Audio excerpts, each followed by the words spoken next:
Hi guys, Mahesh friends. ముఖ్యమంత్రి యువ నేస్తం పథకానికి అర్హులైన వారికి ప్రతి నెల మనకు 1000 రూపీస్ అనేది గవర్నమెంట్ వస్తున్న విషయం తెలిసిందే.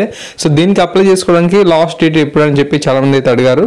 సో ఈ నెల 30 అనేది మనకు చివరి తేదీగా ఉన్నట్లుగా సమాచారం. సో అర్హులైన ప్రతి అభ్యర్థి కూడా ఒకసారి అప్లై చేసుకునే ప్రయత్నం అయితే చేయండి. ఓకే, సో అది ఏ విధంగా అప్లై చేయాలి అనే దానిపై ఆల్రెడీ నేను గతంలో ప్రీవియస్గా వీడియో చేశాను. సో ఒకసారి మీరు ఆ యొక్క వీడియో చూసినట్లయితే స్పష్టంగా మీకు సమాచారం అయితే తెలుస్తుంది. ఓకే, లేదంటే మీకు డౌట్స్ ఉంటే 1100 కాల్ చేయొచ్చు. అఫీషియల్ వెబ్సైట్లో మనకు కంప్లైంట్ బాక్స్ ఉంటుంది, అక్కడ కూడా కంప్లైంట్ అనేది మీకు డౌట్స్ ఉంటే క్లారిఫై చేసుకోవచ్చు. సో సమాచారం పూర్తిగా పరిశీలిద్దాం.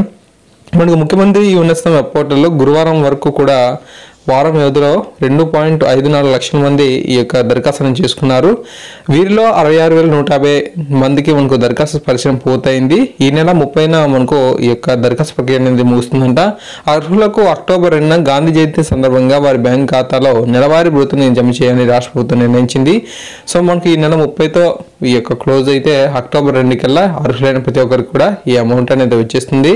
సో లబ్ధిదారుని ఆధార్ నెంబర్ బ్యాంక్ ఖాతాలతోనే మనకు జమ చేయనుంది.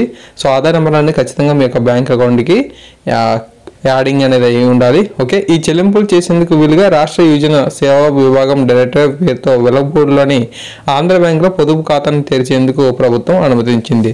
సో ఫ్రెండ్స్, ఈ విధంగా మనకు పూర్తి సమాచారం రావడం జరిగింది. అర్హులైన ప్రతి ఒక్కరు కూడా వీటికి అప్లై చేసుకునే ప్రయత్నం అయితే చేయండి. So thanks for watching this video.